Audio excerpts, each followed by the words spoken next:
আমি এখানকার একটি বিশ্ববিদ্যালয়ে পড়াই। আমার প্রশ্ন ঈশ্বরের অস্তিত্ব নিয়ে, এবং আমি অমুসলিম, অখ্রিস্টান, আর দুঃখিত, আমি কোনো ধরনের ঈশ্বরে বিশ্বাস করি না। ভাই দুইটি অংশে একটি প্রশ্ন করেছেন। প্রথমে তিনি বলেছেন যে তিনি একজন শিক্ষক এবং তার ছাত্ররা কতটা ভালো তা জানার জন্য তাকে পরীক্ষা নিতে হয়। সর্বশক্তিমান আল্লাহ, তার কাছে সমস্ত জ্ঞান আছে, তাহলে তিনি কেন পরীক্ষা নেবেন?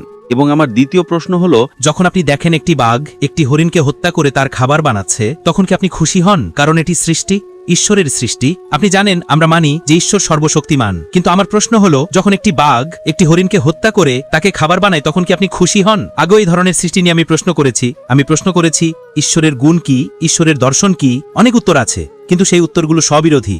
আর আমার মতে একজন কার্টুনিস্ট ঈশ্বরের চেয়ে ভালো। আমরা জানি ডাক্তার জাকির নায়েকের কাছে যে কোনো ইসলামিক প্রশ্ন আসলে তিনি কোরআন হাদিস অনুসারে তার একটি সঠিক উত্তর দেন। যখন তার কাছে প্রশ্ন আসলো যে বাঘ যদি হরিণকে শিকার করে তাহলে ডাক্তার জাকির নায়েক খুশি হয় কিনা, এই প্রশ্নের উত্তর আসলে কি হবে এবং কত কঠিন একটা প্রশ্ন যা কল্পনাও করা যায় না। কারণ বাঘ যদি হরিণকে শিকার করে তাহলে হরিণ ক্ষতিগ্রস্ত হচ্ছে, তার উপর জুলুম করা হচ্ছে। আর যদি বাঘ না খেতে পারে তাহলে সে না খেয়ে মারা যাচ্ছে বা তার ক্ষুধার কষ্ট হচ্ছে। এমত অবস্থায় কোন প্রাণী জুলুমের শিকার এবং এই প্রশ্নের উত্তর কি হতে পারে, এমন এক চমকপ্রদ উত্তর তিনি দিয়েছেন। চলুন দর্শক, আমরা সেই সুন্দর উত্তরটি শুনে আসি। এবং এখানে আজকের এই ভিডিওতে এমন সব কঠিন কঠিন প্রশ্ন রয়েছে যা আসলে উত্তর দিতে গিয়ে ডাক্তার জাকির নায়েক অনেকবার থমকে গিয়েছেন। চলুন আমরা ডাক্তার জাকির নায়েকের কাছে যে প্রশ্নগুলো এসেছিল এবং তিনি যেই উত্তরগুলো দিয়েছেন এক এক করে একটু শুনে আসি। ভিডিওতে লাইক দিয়ে দিবেন, ভিডিওটি শেষ অবধি পর্যন্ত আপনি দেখবেন। শুভ সন্ধ্যা ডক্টর জাকির। আমি একজন শিক্ষক। আমি এখানকার একটি বিশ্ববিদ্যালয়ে পড়াই। আমার প্রশ্ন ঈশ্বরের অস্তিত্ব নিয়ে, এবং আমি অমুসলিম, অখ্রিস্টান, আর দুঃখিত, আমি কোনো ধরনের ঈশ্বরে বিশ্বাস করি না। বাইবেল, গীতা, কোরআনে। একজন শিক্ষক হিসাবে আপনি জানেন আমি ছাত্রদের জন্য পরীক্ষা নেই, কারণ আমি একজন মানুষ, আমার জ্ঞান খুব সীমিত। কিন্তু আপনার আগের ইউটিউব ভিডিওতে আমি দেখেছি যা আমি খুব উপভোগ করেছি। আপনি উল্লেখ করেছেন যে ঈশ্বরও পরীক্ষা নিয়েছেন আর অনেক পরীক্ষা নিচ্ছেন। তাই আপনি যদি ঈশ্বরকে একজন শিক্ষক হিসেবে বিবেচনা করেন যে তিনি পরীক্ষা নিচ্ছেন, তাহলে আমি এতে একমত নই। কারণ আমরা মানুষ হিসাবে অবিচার, সংঘাতের মতো মানবিক সমস্যায় ভুগছি। আপনি আমার চেয়ে বেশি জানেন, অনেক বেশি। এই পরীক্ষার জন্য আপনি জানেন মানবতা কষ্ট পাচ্ছে। তাহলে কেন এমন? এটাই আমার প্রশ্ন। ভাই দুইটি অংশে একটি প্রশ্ন করেছেন। প্রথমে তিনি বলেছেন যে তিনি একজন শিক্ষক এবং তার ছাত্ররা কতটা ভালো তা জানার জন্য তাকে পরীক্ষা নিতে হয়। সর্বশক্তিমান আল্লাহ, তার কাছে সমস্ত জ্ঞান আছে, তাহলে তিনি কেন পরীক্ষা নেবেন? তার আগে থেকে সবকিছু জানা উচিত। প্রথম বিষয় এবং দ্বিতীয় বিষয় হলো, যখন আমরা পরীক্ষা দিচ্ছি তখন এত অবিচার এবং মানুষের কষ্ট কেন? ঠিক, প্রশ্ন একটি কিন্তু দুটি অংশ। প্রশ্নের প্রথম অংশটা হলো, যদি সর্বশক্তিমান আল্লাহ সবকিছু জানেন তাহলে আমাদের কেন পরীক্ষা দিতে হবে? আল্লাহ কোরআনে সূরা মুলক অধ্যায় 16 আয়াত 2 বলেছেন, আল্লাযী খালাকাল মাউতা ওয়াল হায়াতা, যিনি মৃত্যু এবং জীবন সৃষ্টি করেছেন তোমাদেরকে পরীক্ষা করার জন্য যে তোমাদের মধ্যে কে কর্মে শ্রেষ্ঠ। এবং অন্য স্থানে সূরা আল ইসরা আয়াত 13 আল্লাহ বলেছেন, প্রত্যেক মানুষের কর্ম তার গলায় বেঁধে দিয়েছি। আল্লাহ সবকিছু জানেন, তাহলে পরীক্ষা দেওয়ার কি দরকার? কারণ হলো, আল্লাহ আপনার জন্মের সময় থেকেই জানেন যে আপনি জান্নাতে যাবেন নাকি জাহান্নামে যাবেন। তিনি জানেন অমুক ভালো, অমুক খারাপ, অমুক মাঝারি।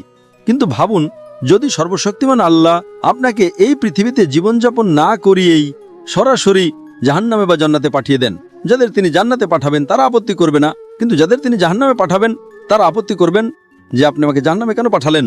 কল্পনা করেন আপনি একজন শিক্ষক এবং আপনি 1 বছর ধরে ক্লাসে পড়িয়েছেন। পরীক্ষার আগেই আপনি বিচার করতে পারেন এই ছাত্রটি ভালো নয়, সে ফেল করবে, এই ছাত্রটি প্রথম শ্রেণীতে প্রথম হবে। ঠিক, কিন্তু আমার ভয় হচ্ছে যে আপনি সর্বশক্তিমান ঈশ্বর। আমাকে শেষ করতে দেন। আচ্ছা, একজন মানুষ শিক্ষক পরীক্ষার আগে বিচার করতে পারেন এই ছাত্রটি ফেল করবে কেন? কারণ এই ছাত্রটি পড়াশোনায় মনোযোগী নয়, সে পড়াশোনা করে না। শিক্ষক পরীক্ষার আগে ভবিষ্যদ্বাণী করতে পারেন এই ছাত্রটি প্রথম শ্রেণীতে প্রথম হবে, এই ছাত্রটি দ্বিতীয় শ্রেণীতে, আর এই ছাত্রটি ফেল করবে। আচ্ছা, যদি শিক্ষক বলে ঠিক আছে এখন আমরা পরীক্ষা নেব না, আমি এই ছাত্রকে প্রথম শ্রেণী, ওকে দ্বিতীয় শ্রেণী আর ওকে ফেল দিচ্ছি, অবশ্যই ছাত্র আপত্তি করবে। ছাত্র বলবে আমি তো পরীক্ষা দিইনি। শিক্ষক ভুল করতে পারেন কিন্তু সর্বশক্তিমান আল্লাহ ভুল করতে পারেন না। কিন্তু যখন সর্বশক্তিমান আল্লাহ আপনাকে পরীক্ষা না করিয়ে সরাসরি জান্নাতে বা কিছু লোককে জাহান্নামে পাঠিয়ে দেন, তখন স্বাভাবিকভাবেই আমরা আপত্তি করব। এমনকি আমি আপত্তি করব যদি তিনি আমাকে জাহান্নামে পাঠান। আপনি আমাকে জাহান্নামে কেন পাঠালেন? এটা মানুষের প্রতিফলন, এটা সর্বশক্তিমান ঈশ্বরের জ্ঞান নয়। ঠিক, সর্বশক্তিমান আল্লাহ মানুষকে প্রমাণও করতে চান। তিনি চান না যে মানুষ মনে করুক ঈশ্বর অবিচারী। এ কারণেই কোরআন বলে বিচার দিবসে কেউ আল্লাহর বিচার নিয়ে আপত্তি করবে না। কারণ কোরআন বলে আপনার অঙ্গ প্রত্যঙ্গ আপনার বিরুদ্ধে সাক্ষ্য দেবে, আপনার চোখ, আপনার হাত আপনার বিরুদ্ধে সাক্ষ্য দেবে। সুতরাং যদি আপনি পরীক্ষা দেন তাহলে আপনি খুব ভালো করেই জানেন যে আপনি ভালো করেননি। তাই যদি আপনি ভালো না করেন এবং শিক্ষক আপনাকে ফেল করিয়ে দেন, আপনি বলতে পারবেন না শিক্ষক অবিচারী। ঠিক তেমনি সর্বশক্তিমান আল্লাহর কাছে ইলমে গায়েব বা ভবিষ্যতের জ্ঞান আছে, কিন্তু তিনি পরীক্ষা হতে দেন যাতে কোনো মানুষ আপত্তি করতে না পারে। কল্পনা করেন যদি কেউ আপনাকে পরীক্ষা না দিয়ে ফেল করিয়ে দেয়, আপনি কি আপত্তি করবেন না? এই কারণেই আপনি জানেন আমার আল্লাহর বিশ্বাস করতে খুব কষ্ট হয়, কারণ ভাই, আমি আপনাকে একটা সহজ প্রশ্ন করছি। আপনি একজন মানুষ, অবশেষে আমি আপনাকে জিজ্ঞেস করছি, যদি আপনার শিক্ষক আপনাকে ডিগ্রি পরীক্ষা না দিয়ে ফেল করে দিতেন, আপনি কি আপত্তি করতেন না? অবশ্যই, কারণ আমি একজন মানুষ। ঠিক এ কারণেই যাতে আপনি আপত্তি না করেন আপনাকে পরীক্ষা দিতে হবে। এটাই আপনার প্রথম প্রশ্নের উত্তর। হ্যাঁ, আপনার দ্বিতীয় প্রশ্নের উত্তর হলো, যখন আমরা পরীক্ষা দিচ্ছি আমরা দেখি অনেক লোকের দুঃখ, কষ্ট এবং অনেক ভুল জিনিস ঘটছে। এটাই পরীক্ষা। যেমন যখন আপনি আপনার ছাত্রদের পরীক্ষা দেন, আপনি জানেন কিছু ছাত্র সারা রাত জেগে থাকে। তারা বলতে পারে, ইনি কি ধরনের শিক্ষক, ওনার জন্য আমাদের সারা রাত জাগতে হচ্ছে, ইনি খুবই খারাপ শিক্ষক। এটা একটা পরীক্ষা, এবং পরীক্ষা যত কঠিন হবে পুরস্কারও তত বেশি। দ্বিতীয় শ্রেণীতে পড়া খুব সহজ, দশম শ্রেণীটাও সহজ, কিন্তু যখন মেডিকেল পরীক্ষার জন্য পড়েন, আমি আমার মেডিকেল পড়াশোনা শেষ করেছি, আমাদের দিনে 18 ঘন্টারও বেশি পড়াশোনা করতে হতো। এটা অনেক কঠিন। আমি বলতে পারি না ঠিক আছে ইনি কি ধরনের শিক্ষক, কি কঠিন পরীক্ষা। তখন আমার জীবন অসহ্য হয়ে গিয়েছিল। এটা একটা পরীক্ষা। আমি যদি পুরস্কার চাই আমাকে এই পরীক্ষা দিতেই হবে। এই জীবন ভাই পরকালের জন্য একটা পরীক্ষা, আর আমরা পরীক্ষা দিচ্ছি। এবং এই জীবন কিভাবে কাটাতে হবে তার নিয়ম কানুন কোরআনে দেওয়া আছে। এই কোরআন আমাদের শিক্ষা বই। প্রত্যেক পরীক্ষার জন্য আপনার একটা পাঠ্য বই থাকে। সিলেবাস ছাড়া আপনি পরীক্ষা বসবেন কিভাবে? ঠিক না ভুল? হ্যাঁ, একদম। এই কোরআন হলো নিয়মকানুন যা আমরা এই পৃথিবীতে দিচ্ছি সেই পরীক্ষার জন্য। যদি আপনি নিয়মকানুন মেনে চলেন তাহলে পরীক্ষায় উত্তীর্ণ হবেন, যদি না মানেন তাহলে ফেল করবেন। যারা সত্যি এই বইটা জানে তাদের জন্য এটা কোনো দুঃখের বিষয় নয়। আমার জন্য জীবন একটা পরীক্ষা, আর আপনার, কারণ আপনি সিলেবাস জানেন না, এ কারণে এটা আপনার জন্য দুঃখের।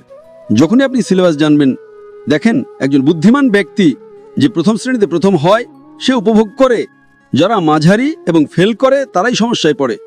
তাই যদি এই সিলেবাস খুব ভালো করে বুঝতে পারেন এবং যদি সর্বশক্তিমান আল্লাহ আমাদের স্রষ্টার আদেশ পড়েন, তাহলে এই জীবন সুন্দর হবে, এটা খুব সহজ হবে এবং জান্নাতে যাওয়ার ফলাফলের জন্য ভালোবাসবেন।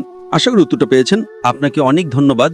এবং আমার দ্বিতীয় প্রশ্ন হলো, যখন আপনি দেখেন একটি বাঘ একটি হরিণকে হত্যা করে তার খাবার বানাচ্ছে, তখন কি আপনি খুশি হন? কারণ এটি সৃষ্টি, ঈশ্বরের সৃষ্টি। আপনি জানেন আমরা মানি যে ঈশ্বর সর্বশক্তিমান, কিন্তু আমার প্রশ্ন হলো, যখন একটি বাঘ একটি হরিণকে হত্যা করে তাকে খাবার বানায়, তখন কি আপনি খুশি হন? আগেও এই ধরনের সৃষ্টি নিয়ে আমি প্রশ্ন করেছি ঈশ্বরের গুণ কি, ঈশ্বরের দর্শন কি, অনেক উত্তর আছে, কিন্তু সেই উত্তরগুলো স্ববিরোধী। আর আমার মতে একজন কার্টুনিস্ট ঈশ্বরের চেয়ে ভালো। আপনি জানেন কার্টুনিস্ট তারা অনেক চিন্তাশীল, নিখুঁত ধরনের জিনিস আছে। এটাই আমার প্রশ্ন। ভাই বলেছেন একজন কার্টুনিস্ট একজন স্রষ্টার চেয়ে ভালো, কারণ সে একজন নিখুঁত। আর আমি কি একটা বাঘকে হরিণ হত্যা করতে দেখে খুশি হই? এটাই তো। হ্যাঁ, আমাকে এমন একজন কার্টুনিস্টের নাম বলুন যিনি নিখুঁত। অনেক আছে। আমি আপনাকে জিজ্ঞাসা করছি, দয়া করে আমাকে একজন কার্টুনিস্টের নাম বলুন যিনি নিখুঁত। তাকে এখন নোবেল পুরস্কার দিতে হবে। যেমন টম অ্যান্ড জেরিতে সমস্যা ছিল, কিন্তু শেষে আপনি জানেন টম অ্যান্ড জেরিতে নিখুঁত কি আছে? এটা তো বিনোদনের জন্য, শেষে সবকিছু ঠিক হয়ে যাবে। টম অ্যান্ড জেরি কি নিখুঁত? আপনি কি মনে করেন টম অ্যান্ড জেরি নিখুঁত? হ্যাঁ, কার্টুনে অসম্ভব জিনিস সম্ভব করা হয়। তাহলে তো আপনার টম অ্যান্ড জেরির মতো দেখতে হওয়া উচিত। কোনো সমস্যা নেই। তাহলে আপনি টম অ্যান্ড জেরি হয়ে যান না কেন? আপনি ইঁদুর এবং বিড়াল হয়ে যান না কেন? আচ্ছা, আমার প্রশ্ন হলো, আপনি কি খুশি?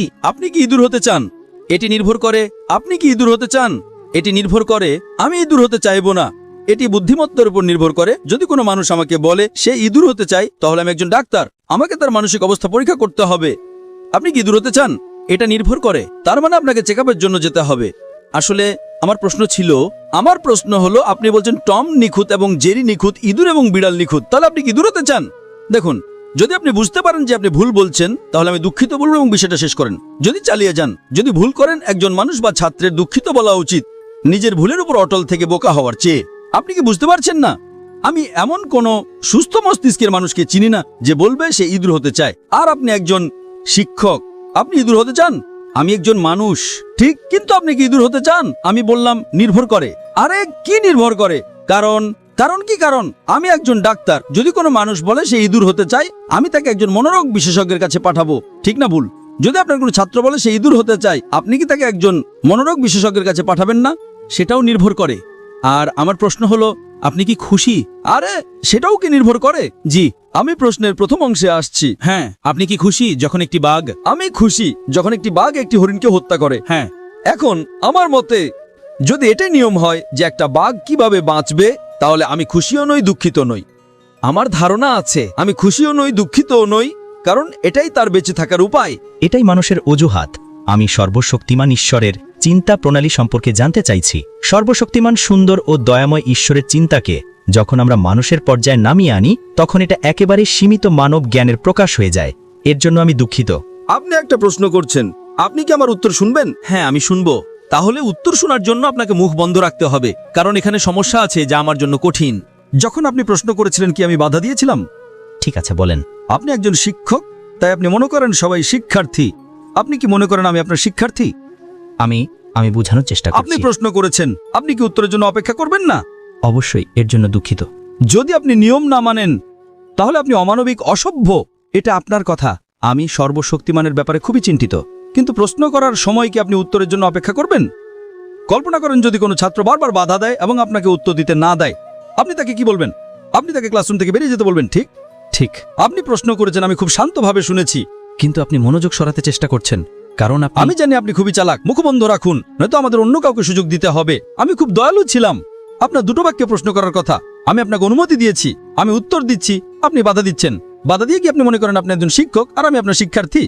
আপনি প্রশ্ন করেছেন, আমাকে উত্তর শেষ করতে দিন। আমি উত্তর শেষ করার পরে যদি আপনি কিছু বলতে চান, আমি আপনাকে সুযোগ দেব। ধন্যবাদ।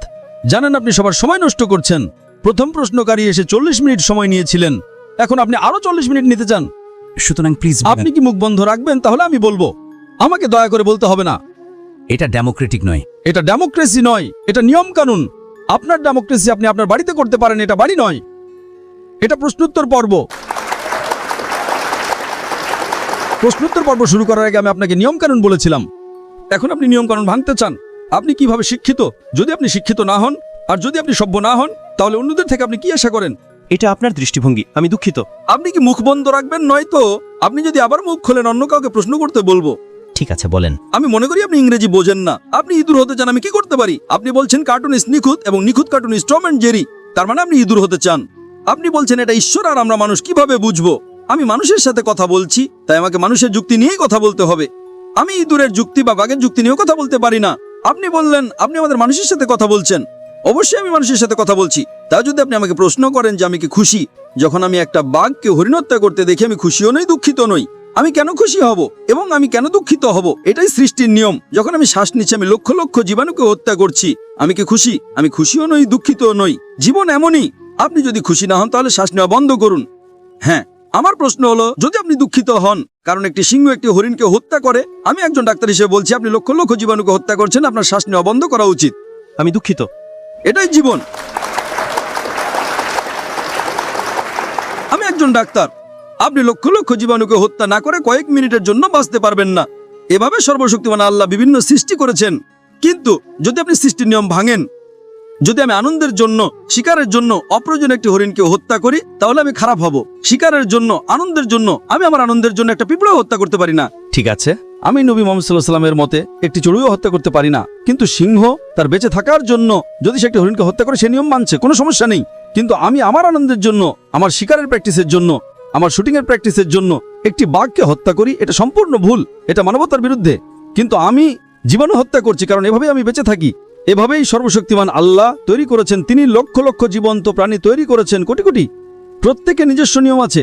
এই নিয়ম কারণ কোরআন কেবল মানুষের জন্য, বাঘের জন্য নয়, হরিণের জন্য নয়, ইঁদুরের জন্য নয়। ইঁদুর এবং হরিণের একটি ভিন্ন নিয়ম কানুন আছে। জীবন কিভাবে কাটাতে হবে, এই নিয়ম কানুন মানুষের জন্য। সর্বশক্তিমান আল্লাহ মানুষকে পছন্দ করার স্বাধীনতা দিয়েছেন। বাঘ এবং হরিণের নিজস্ব কোনো স্বাধীন ইচ্ছা নেই। তারা অভ্যাস অনুসরণ করে, তাদের কোনো স্বাধীন ইচ্ছা নেই। কেবল মানুষ এবং জিনের স্বাধীন ইচ্ছা আছে। এখন যেহেতু আমাদের স্বাধীন ইচ্ছা আছে, সর্বশক্তিমান আল্লাহ আমাদের কিছু নিয়ম কানুন দিয়েছেন। আপনি কি করতে পারেন আর কি করতে পারেন না। আপনি যদি কি করতে পারেন এবং কি করতে পারেন না সেই নিয়মগুলো মানেন, তাহলে আপনি এই পরীক্ষায় উত্তীর্ণ হবেন এবং জান্নাতে যাবেন। বিষয়টা হলো, আমি সর্বশক্তিমান আল্লাহর অস্তিত্ব নিয়ে একটি বয়ান দিয়েছিলাম, আপনি তা নিয়ে কিছুই বলেননি। যদি আপনি বিজ্ঞানে বিশ্বাস করেন, তাহলে এটা কোরআনে কিভাবে হতে পারে? আপনি তা নিয়ে কিছুই বলেননি। এখন আপনি জিজ্ঞাসা করছেন যে একটি বাঘ হরিণ হত্যা করলে আপনি খুশি হন কি না। আমি খুশিও নই, দুঃখিতও নই। এভাবেই সে বাঁচবে। তাই উত্তর হলো, আমি খুশিও নই দুঃখিতও নই যখন একটি বাঘ একটি হরিণকে হত্যা করে, কিন্তু আমি খুব রাগান্বিত এবং খুব দুঃখিত হই যদি কোনো মানুষ একটি বাঘকে হত্যা করে তার শিকারের প্র্যাকটিসের জন্য। ডক্টর জাকির নায়েক তিনি আসলে ইসলামিক এমন এক স্কলার যে লাইভ প্রশ্নের উত্তর দিতে পারেন। অনেক সময় প্রশ্নের উত্তর দিতে গিয়ে কিন্তু বিভিন্ন অন্য সব ইসলামিক স্কলাররা হিমশিম খেয়ে যায়, কি উত্তর দিবে সময় নাই। যদিও এটা কিন্তু একটা ভালো বিষয় যে সময় নিয়ে উত্তর দেওয়া, কিন্তু আল্লাহ তাআলা ডক্টর জাকির নায়েককে এমন সব মেধা দিয়েছেন যেটা আসলে তার জন্য এক বিরল দৃষ্টান্ত হতে পারে। এটা শুধু আমাদের জন্য গর্বের না, বরং এটা সমস্ত মুসলিম উম্মাতের জন্য গর্বের বিষয়। কারণ হচ্ছে আমাদের মুসলমানদের ভিতরে এমন একজন ব্যক্তি আছে যে আসলে সমস্ত বিষয়ে মোটামুটি উত্তর দিতে পারে এবং এমনভাবে উত্তর দিতে পারেন যেটা আসলে বৈজ্ঞানিক এবং যৌক্তিক কোরআন হাদিস সম্মত একটি উত্তর, যেটা আসলে সকলেই দিতে পারে না।